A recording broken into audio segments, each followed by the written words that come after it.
क्या आपके साथ भी कभी ऐसा हुआ है कि आपने किसी काम को करने की पूरी तैयारी की, पूरी मेहनत की, लेकिन ऐन मौके पर आपके हाथ कांपने लगे, गला सूखने लगा और आप परफॉर्म ही नहीं कर पाए?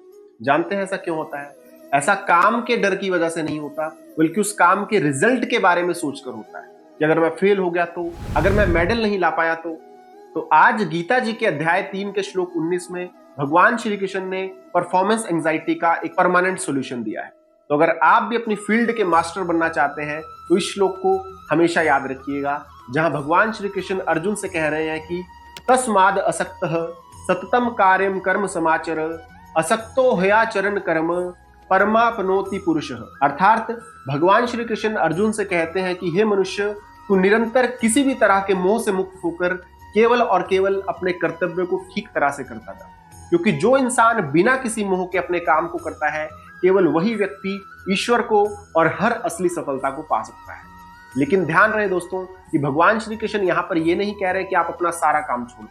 वो केवल हमें ये समझाने की कोशिश कर रहे हैं कि केवल उस काम के रिजल्ट के मोह को त्याग दो और फिर अपने काम को करो। चलिए अब इस श्लोक के सार को एक पुरानी कहानी के साथ समझते हैं। एक बार की बात है, एक महान धनुर्धर था। उसका निशाना अचूक था, कभी भी नहीं चूकता था। एक दिन एक राजा ने उसे अपने पास बुलाया और कहा कि अगर तुम मछली की आंख पर निशाना लगा दोगे तो मैं तुम्हें सोने का सिक्का दूंगा। राजा की इस बात को सुनकर धनुर्धर हंसा।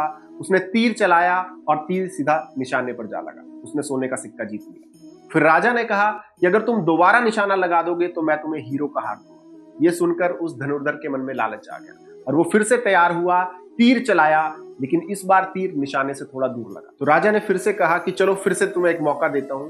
अब अगर तुमने निशाना लगाया तो मेरा आधा राज्य तुम्हारा होगा, लेकिन अगर निशाना चूक गए तो तुम्हें जेल जाना पड़ेगा।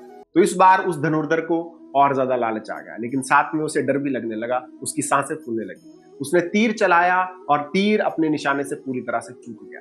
अब जरा सोच के देखिए कि उसकी स्किल्स तो वही थी, उसका धनुष भी वही था और आदमी भी वही था जिसका निशाना कभी चूकता नहीं था। तो फिर जानते हैं कि फर्क क्या था?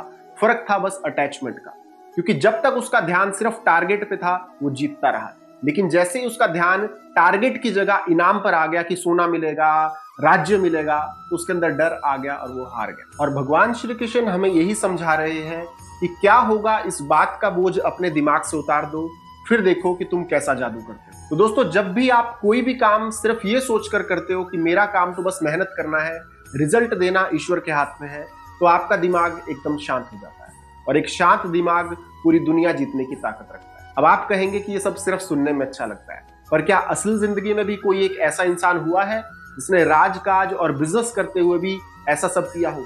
जी हाँ, अगले श्लोक में भगवान श्री कृष्ण इतिहास के एक ऐसे राजा का उदाहरण देंगे जो सिंहासन पर बैठकर भी सन्यासी थे, जिन्हें दुनिया का सबसे बड़ा कर्मयोगी माना जाता है। तो कौन था वो राजा और क्यों भगवान श्री कृष्ण ने अर्जुन को उनका उदाहरण दिया?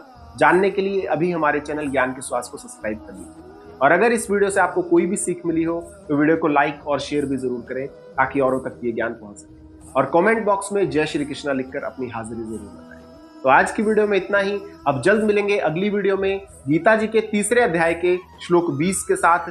तब तक के लिए जय श्री कृष्ण।